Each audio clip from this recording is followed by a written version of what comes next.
बिस्मिल्लाहिर्रहमानिर्रहीम। अस्सलाम वालेकुम नाज़रीन, आप यूट्यूब चैनल देख रहे हैं। मैं इमरान खान हूँ। आज जनरल कमर जावेद बाजवा साहब ने बतौर आर्मी चीफ अपना आखिरी खिताब किया। कमर जावेद बाजवा साहब ने जो बातें की वो यौम शोहदा की एक तकरीब थी, उसमें वो बात कर रहे थे। और जो बातें उन्होंने की पहले मैं आपको पढ़ के बता देता हूँ, और साथ साथ हम आपको बताएंगे कुछ फैक्ट्स जो आपके सामने रखना बहुत ज़रूरी है। देखिए, पाकिस्तान में डेमोक्रेसी है। आर्मी चीफ भी अगर कोई ऐसी बात करते हैं जो फैक्ट नहीं है तो आप उसकी तस्हीह कर सकते हैं। वो जो कहना चाहते हैं ये उनका जमहूरी हक है, वो कह सकते हैं। इसी तरह जो हम कहना चाहते हैं वो आप सबका जमहूरी हक है, आप वो कह सकते हैं। सवालात उठाना, जवाब मांगना, हक़ाइक़ सामने लेकर आना, ये आप सबकी रिस्पॉन्सिबिलिटी है। और जमहूरियत के अंदर ऐसे ही होता है, क्योंकि पाकिस्तान में अभी तक तो जमहूरियत या डिक्टेटरशिप तो नहीं है बज़ाहिर जो कहा जाता है। तो आर्मी चीफ ने जो कहा पहले वो देख लें आप। उन्होंने कहा कि आइंदा इलेक्शन में इंपोर्टेड और सिलेक्टेड की बजाय मुंतख़ब हुकूमत आनी चाहिए। यानी वो ये कह रहे थे कि इल्ज़ामात लगाते हैं एक दूसरे के ऊपर सियासतदान। उन्होंने ये फरमाया, जो सबसे अहम बात सबसे पहले रखी हुई है इस खबर में, उसके ऊपर मैं कुछ चीज़ें आपके सामने रखूँगा। आर्मी चीफ ने 3-4 बहुत इंपॉर्टेंट बातें की हैं आज के खिताब में। पूरा खिताब तो मैं आपको नहीं बता रहा, आपने बहुत दफ़ा सुन लिया होगा, बहुत दफ़ा पढ़ भी लिया होगा, लेकिन वो 3-4 चीज़ें मैं आपके सामने रखता हूँ जिन नुकात के ऊपर मुझे लगता है कि बात होनी चाहिए और वहाँ गुंजाइश मौजूद है। Number 1, army chief general Qamar Javed Bajwa साहब ने कहा कि गुज़िश्ता साल आर्मी ने सियासत में मुदाखलत ना करने का फैसला किया। अच्छा, अब इसमें कई जगह पे फरवरी जो है ना वो रिपोर्ट हुआ है कि फरवरी में ये फैसला किया कि आर्मी अब सियासत के अंदर किरदार अदा नहीं करेगी। तो यहीं से शुरू कर लेते हैं। उन्होंने कहा लेकिन इसके बावजूद कुछ सियासी लोगों ने पाकिस्तान आर्मी के खिलाफ नामुनासिब प्रोपेगेंडा मुहिम जारी रखी। ये आर्मी चीफ का कहना है कि उनके खिलाफ प्रोपेगेंडा हो रहा है फौज के खिलाफ, क्योंकि फौज ने यह फैसला किया गुज़िश्ता साल फरवरी में गालिबन कि सियासत के अंदर कोई किरदार अदा नहीं करेगी फौज। तो उससे पहले यानी गुज़िश्ता साल फरवरी से पहले जितनी मरतबा DGISPR ने या बाकी फौज के सोर्सेज ने या फौज के लोगों ने जितनी मरतबा ये कहा कि हम सियासत में किरदार अदा नहीं कर रहे, तो क्या वो झूठ था? पहला सवाल तो ये है, क्योंकि ये क्लेम तो उससे पहले भी किया जा रहा था कि हम सियासत में कोई रोल प्ले नहीं कर रहे। तो क्या उससे पहले झूठ बोला जा रहा था? और अगर तब झूठ बोला जा रहा था तो अब जो बयान है उसके ऊपर हम कैसे यकीन कर लें? यानी 2021 की फरवरी से पहले फौज सियासत में रोल प्ले कर रही थी लेकिन कह रही थी हम नहीं कर रहे, और आज वो कह रहे हैं हम नहीं कर रहे और हम नहीं कर रहे। लेकिन कैसे हो सकता है कल आने वाला कहेगा जी अभी फिर रोल प्ले कर रहे थे? तो इसलिए पहला सवाल तो ये पैदा हो जाता है। दूसरा ये है कि बलूचिस्तान में जो बलूचिस्तान अवामी पार्टी है उनके सरबराह ने भी कहा था कि हुकूमत हमने फौज के कहने ऊपर गिराई थी।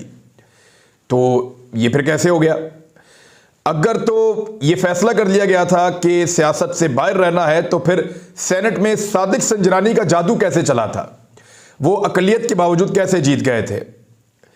फिर अभी आज की खबर देख लें कि अमेरिकन क्या कह रहे हैं। और पाकिस्तान अमेरिका ताल्लुकात का फैसला वज़ीर आज़म पाकिस्तान नहीं आर्मी चीफ करते हैं। अमरीकी ओहदेदार का आज का बयान है। ये व्हाइट हाउस में जनूबी और वस्ती एशियाई उमूर की जिम्मेदार हैं लीजा कर्टिस, इन्होंने ये स्टेटमेंट दिया है कि ये ताल्लुकात का फैसला आर्मी चीफ करते हैं, वज़ीर आज़म नहीं करते। तो फिर सेनेट इलेक्शन में जो खुफिया कैमरे पकड़े गए उनके बारे में आज तक पता क्यों नहीं चला कि ये कहां से आए और किसने लगाए? तो फिर वज़ीर आज़म हाउस के बाहर कैदियों वाली वैन कौन लेकर आया? किसके कहने पे आई? क्योंकि शेख रशीद थे उस दिन वज़ीर दाखिला, उन्होंने तो नहीं कहा था। फिर कंटेनर्स कौन लेकर आया रेड जोन के चारों तरफ? शेख रशीद थे वज़ीर दाखिला, उन्होंने तो नहीं कहा था कि यहां कंटेनर लेकर आओ। तो फिर इस्लामाबाद रेड जोन को इस तरह बंद कर दिया गया। तो फिर इस्लामाबाद के बड़े होटल के 22 कमरे इमरान खान साहब की पार्टी से गद्दारी करने वाले अरकान को किसने दिलवाए? यानी एक बड़ी पॉलिटिकल पार्टी को चाहिए थे। मुझे अच्छी तरह याद है वहां कोई कमरा खाली नहीं था, क्योंकि 23 मार्च की परेड होने वाली थी और सारी की सारी जो बुकिंग है वो पाक फौज ने की हुई थी बड़े होटलों की। तो किस तरह से 22 कमरे रातों रात अरेंज हो गए और ये सारे लोग वहां जाके ठहर गए, ये भी सवाल मौजूद है। जमीरों के सौदे इस्लामाबाद में कैसे हुए उस दौरान में, ये भी सवाल मौजूद है। तो फिर सहाफियों पर बोलने के जुर्म के अंदर जो तशद्दुद हुआ, गिरफ्तारियां हुई, जो टॉर्चर उन्हें किया गया, और जो 50 के लगभग मुकदमात पाकिस्तान में पहली मरतबा दर्ज हुए हैं, इन मुकदमात के पीछे कौन था? क्योंकि हमें तो सियासी जमातें साफ कह रही हैं, हर सियासी जमात कह रही है कि हमारा कोई ताल्लुक इन मुकदमात के साथ नहीं था। सब लोग खुद बताते हैं ऑफ द रिकॉर्ड के जनाब ये मुकदमे आप पे जिन्होंने कराए हैं वो जाने और आप जाने, हमारा इसमें कोई ताल्लुक नहीं था। तो फिर ये कौन करवा रहा था? तशद्दुद किसने करवाया? सियासी लोगों पे। सियासी लोगों को एस्टेब्लिशमेंट के ऊपर तनकीद करने पर नंगा करवाकर किसने मारा? ये एक बड़ा सवाल है, क्योंकि इस पे तो फौज की बदनामी हो रही है कि कोई बंदा फौज पे या फौज के सरबराह के ऊपर या कोई उंगली उठाए या सवाल उठाए तो उसको उठा के लोग ले जाएं और ले जाकर उसको नंगा करके मारे, तो इसमें तो फौज की बदनामी है। ये भी आज तक पता नहीं चला। तो फिर कौन सा मीडिया सेल, या आप ये कह लें कि मीडिया कंट्रोल सेंटर जो बहुत ताकतवर है, वो एक मखसूस सियासी जमात को दबाने के लिए लगातार मीडिया को मोटिवेट करता रहा और कार्रवाइयां करवाता रहा। तो फिर बैकडोर चैनल मुज़ाकरात कौन कर रहा था? अगर कोई सियासत में किरदार नहीं था तो फिर पैगामात कौन भिजवाता था और कौन जवाबात मौसूल करता रहा? तो फिर डिफेंस का एक मकान लाहौर में, बता रहा हूं, लाहौर डीएचए का एक मकान है, वो क्यों पंजाब हुकूमत के लिए या पंजाब हुकूमत के सिलसिले में बहुत अहम सूरत हाल इख्तियार कर गया? तो फिर गुज़िश्ता साल एक बड़ी सियासी जमात का बंदा रावलपिंडी के एक बड़े होटल से एक बहुत बड़े दफ्तर में बड़े लोगों को मिलने के लिए लगातार क्यों जाता रहा? बाद में उसकी गाड़ी की डिग्गी के ऊपर भी इल्जाम लगाया गया। तो फिर खुफिया मुलाकातें क्यों होती रहीं जो बार बार रिपोर्ट होती रही? फिर रिटायर्ड फौजियों को क्यों यह कायल करने की कोशिश की जाती रही कि साबिक वजीर आजम इमरान खान एक बेहतर आदमी नहीं था? तो फिर तोशाखाना समेत दीगर मुकदमात किन दफातर में किन लोगों ने बैठकर बनाए? बहुत सारे लोगों के पास, सहाफियों के पास, हमारे पास तफसीलात मौजूद हैं, ये सब लोग जानते हैं। और इसके अलावा भी बहुत सारे सवाल हैं जो उठाए जा सकते हैं। मिसाल के तौर पे जो बैरूनी ममालिक हैं उनसे मुलाकातें कौन करता रहा? ये भी एक सियासी अमल है, सियासतदानों का करने का काम है। और बहुत सारी चीज़ें हैं जो यहाँ पे इस तरह से होती रही हैं। इसके अलावा आर्मी चीफ ने कुछ और बातें की, मैं आपको वो भी बता देता हूँ।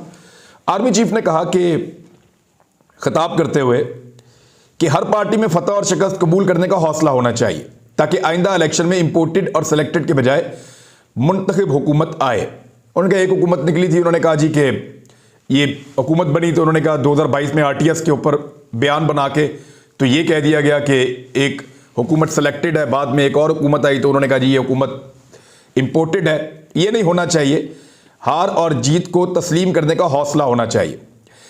पाकिस्तान में हार और जीत को तस्लीम करने का लोगों में हौसला इसलिए नहीं है कि हार और जीत के दरमियान में हमेशा से एस्टेब्लिशमेंट खड़ी रहती है। एस्टेब्लिशमेंट लोगों को जिताती भी है, एस्टेब्लिशमेंट लोगों को हराती भी है, एस्टेब्लिशमेंट लीडर बनाती भी है, एस्टेब्लिशमेंट गद्दार बनाती भी है। तो ये पाकिस्तान की क्योंकि एस्टेब्लिशमेंट ये करती रहती है तो इसलिए एस्टेब्लिशमेंट से लोगों को ये शिकवा रहता है। एक बड़ी अच्छी बात की आर्मी चीफ ने, उन्होंने कहा कि 1971 में जब पाकिस्तान जंग हारा था ना इंडिया से, तो हमेशा बहुत सारे लोग इसको इस्तेमाल करते हैं और ख्वाजा आसिफ ने भी किया और लोग भी करते हैं कि हमारी फ़ौज नहीं लड़ पाई थी। तो जनरल बाजवा ने उसके कुछ हकायक बताए। उन्होंने कहा जी एक तो 92,000 फौजी नहीं थे, सिर्फ 34,000 फौजी थे और वो भी बड़ी जिदारी से लड़े थे। तो ये अच्छा है कि आर्मी चीफ ने इस इशू के ऊपर बात की और ये बात करना ज़रूरी था। उन्होंने कहा बाकी लोग मुख्तलिफ महकमों से इन 34,000 लोगों का मुकाबला 2.5 लाख इंडियन आर्मी से और 2 लाख ये तरबियत याफ्ता जो मुक्ति बानी के लोग थे उनके साथ था। इसके बावजूद फ़ौज बड़ी बहादुरी से लड़ी थी और इसका एतराफ़ खुद साबिक Indian army chief field marshal मालिक शाह ने भी किया था। तो ये तो बात सच है कि इंडियंस ने जब अपने मुख्तलिफ जो इंडिया के सही बात लिखने वाले जो राइटर्स हैं या जो उस दौर के जो फ़ौजी हैं, उन्होंने ये तस्लीम किया था कि पाकिस्तान की फ़ौज ने बड़ी जिदारी के साथ मुकाबला किया था। वो फंस गए थे, वो बहुत तादाद में कम थे, लेकिन इसके बावजूद वो मुकाबला कर रहे थे। फिर आर्मी चीफ ने एक और गिला किया। ये गिला बहुत इंपॉर्टेंट है और इस पर ज़रूर बात होनी चाहिए। उन्होंने कहा कि दुनिया में सबसे ज़्यादा इंडियन फ़ौज इंसानी हकूक़ की पामाली करती है। इंडियन और इसराइली फ़ौज ये बहुत ज़्यादा करते हैं, इंसानी हकूक़ की पामाली करती है, मगर इंडिया के अवाम कमो बेश ही उन्हें तनकीद का निशाना बनाते हैं। इसके बरक्स हमारी फ़ौज दिन रात कौम की खिदमत में मसरूफ़ रहती है और गाहे बगाहे तनकीद का निशाना बनती रहती है। इसके पीछे भी एक रीज़न है। जनरल साहब इसको समझना पड़ेगा और फ़ौज की क़यादत को समझना पड़ेगा और आइंदा के लिए भी ऑफिसर्स को इस बात को समझना पड़ेगा। पाकिस्तान की फ़ौज लड़ने में बहुत बेहतर है। इस खित्ते में शायद इनके मुकाबले की फ़ौज नहीं है। जज्बा भी बहुत अच्छा है, प्रोफेशनल भी पाकिस्तान की फ़ौज ज़्यादा है। हर जगह पे जहां जाती है सारे मुकाबले पाकिस्तान की फौज जीत कर आती है। यूएन के मिशन पर जाती है, जहां सिक्योरिटी ड्यूटीज के ऊपर जाती है, पूरी दुनिया पाकिस्तान की फौज को सराहती है। 17 जो इस्लामी ममालिक की, बहुत सारे इस्लामी ममालिक की एक फौज बनी हुई है, उसकी सरबराही पाकिस्तान के पास है। पाकिस्तान की फौज ने कुर्बानियां भी ज्यादा दी हैं और जान की कुर्बानी के लिए तैयार भी पाकिस्तान की फौज सबसे ज्यादा रहती है। तो यहां तो मुकाबला ही कोई नहीं है। मसला यह पड़ जाता है कि इंडिया का आर्मी चीफ कौन है, इसका पता ही किसी को नहीं होता। किसी को नहीं पता होता कि इंडियन आर्मी चीफ कौन है और अगला चीफ कौन आ सकता है और कितने नामों की समरी और क्या हो रहा है। नहीं, वहां एक सिस्टम बना हुआ है और वहां की फौज खुद अपने आप को सियासत से बाहर रखती है। पाकिस्तान की फौजी क़यादतों ने, आम फौजी का सियासत से क्या लेना देना, फौजी क़यादतों ने अपने अपने फायदों के लिए सियासत में बड़ा रोल प्ले किया है। यानी इस वक्त भी सारे के सारे पाकिस्तान में डरे हुए हैं कि ये 6 नाम जो आए हैं समरी के, ये वाला नाम आ गया तो मेरा नुकसान हो जाएगा, वो वाला नाम आ गया तो मेरा फायदा हो जाएगा। कोई सोचता है ये नाम मुझे अच्छा लगता है, ये आना चाहिए, कोई कहता है वो नाम अच्छा लगता है। वजह क्या है? सारों को इस बात का खौफ है कि आने वाला कभी भी न्यूट्रल उनको दिखाई नहीं देता। वो ये सोचते रहते हैं कि पता नहीं आने वाले का क्या मूड होगा, वो ये सोचते रहते हैं कि पता नहीं आने वाला क्या करेगा और किस तरीके से इस मुल्क को चलाएगा। तो ये जो खौफ है, इसकी वजह से पाकिस्तान की फौज डिस्कस होती है। और ये गलती कभी भी कुर्बानी देने वाली फौज की नहीं होती, ये चंद लोगों की गलती होती है, जिनकी गलती का खुमियाजा फिर पूरा इदारा भुगतता है। इसकी जिम्मेदारी कभी पाकिस्तान की कौम पे मत डालिएगा, इसकी जिम्मेदारी कभी पाकिस्तान की अवाम पर मत डालिएगा, इसकी जिम्मेदारी उन फैसला साजों पर डालिएगा जिन्होंने इदारे को अपने जाती मफाद के लिए इस्तेमाल किया। 4 मरतबा तो मार्शल लॉ लगाया है। अभी आपने कहा कि पिछले साल फैसला हुआ है सियासत में किरदार अदा न करने का, उससे पहले तो फैसला नहीं हुआ था। हमने 2008 के अखबार में भी पढ़ा था कि आईएसआई का जो सियासी विंग है उसको बंद कर दिया गया, लेकिन उसके बाद हमने देखा जनरल पाशा पे इल्जामात लगे और दीगर जनरल्स पे इल्जामात लगे। जनरल अभी उनका नाम है जनरल फैज, आर्मी चीफ के लिए उनका नाम आया हुआ है समरी में, उनके ऊपर इल्जामात लगे। जनरल बाजवा साहब आपके ऊपर इल्जामात लगे। जनरल बाजवा साहब ने एक और बात की साइफर के मामले के अंदर, और ये बात जो है वो बीबीसी ने इसको हेडलाइन का हिस्सा बनाया। उन्होंने कहा कि जाली और झूठे बयानिए से अब राह फरार इख्तियार की जा रही है। उन्होंने यानी ये बात उन्होंने इस तरह की कि एक जाली और झूठा बयानिया बनाकर मुल्क में हिजान की कैफियत पैदा की गई और अभी इसी झूठे बयानिए से राह फरार इख्तियार की जा रही है। उनका कहना था कि कैसे हो सकता है कि कोई साजिश हो रही हो बैरूनी और फौज बैठ जाए। लेकिन देखिए, इमरान खान साहब के इस दावे के मुकाबले में अभी तक कोई इंक्वायरी नहीं हुई। या तो चीफ जस्टिस ऑफ पाकिस्तान, सदर पाकिस्तान का 7 महीने 7.5 महीने पहले भेजा हुआ जो लेटर है उसको निकालें, साइफर को, उसके ऊपर तहकीकात कर लें, और जब इंडिपेंडेंट तहकीकात हो जाए तो पता चल जाएगा कि साजिश हुई है या मुदाखलत हुई है। और अगर कुछ भी नहीं हुआ, जैसा कि जनरल कमर जावेद बाजवा आज फरमा रहे हैं, तो पाकिस्तान ने फिर अमेरिका जैसे मुल्क को डिमार्च क्यों किया था? पाकिस्तान ने इसको पाकिस्तान के अंदरूनी मामलात के अंदर एक बदतरीन मुदाखलत क्यों करार दिया था? और उस वक्त army chief general Qamar Javed Bajwa थे और डीजी आईएसआई नदीम अंजुम साहब थे और दीगर लोग भी वहीं पे मौजूद थे। तो उस वक्त तो इसको ना सिर्फ पाकिस्तान के अंदरूनी मामलात के अंदर बदतरीन मुदाखलत करार दिया गया था, बल्कि साथ ही साथ ये कहा गया था कि ये पाकिस्तान बर्दाश्त नहीं करेगा और इस पे पाकिस्तान मजम्मत करता है। और पाकिस्तान ने अमेरिका को उसके बाद डिमार्च किया था। और इमरान खान साहब तो अभी भी अपने बयानिए पे खड़े हैं। वो इस पे राह फरार क्या होती है, वो तो ये चाहते हैं कि अमेरिका के साथ दोस्ती हो, गुलामी ना हो। और वो आज भी ये कहते हैं कि जब हमें निकाला गया तो उस साइफर में लिखा हुआ था कि अगर इमरान खान को निकाल दिया तो सारी गलतियां माफ, और अगर इमरान खान को ना निकाला तो नताइज भुगतना होंगे। साथ में रशिया के दौरे के ऊपर भी एतराज था।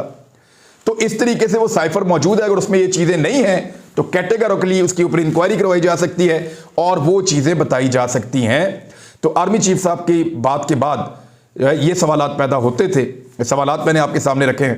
उधर सब लोग जो है वो मुख्तलिफ लोगों को आर्मी चीफ बनाने के लिए जो है वो पर तोल रहे हैं, जोर लगा रहे हैं। समरी जो है वो शहबाज शरीफ साहब के साथ है।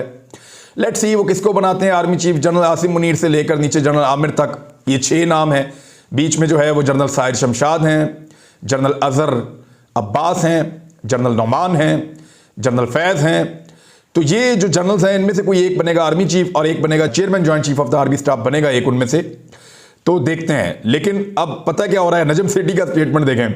आसिम मुनीर किसी की साइड नहीं लेंगे, वो हकीकत और सच की साइड लेंगे यानी वो अपने अपने फेवरेट्स की जो है वो लोग बता रहे हैं। कोई जनरल फैज़ हमीद की बता रहा है, सोशल मीडिया के ऊपर एक कंपेन चल रही है, कोई इसकी चला रहा है, कोई उसकी चला रहा है। मेरे ख्याल में इन चीज़ों से गुरेज किया जाना चाहिए और ये शहबाज शरीफ का फैसला है, शहबाज शरीफ को करना चाहिए और आईन और कानून के मुताबिक करना चाहिए।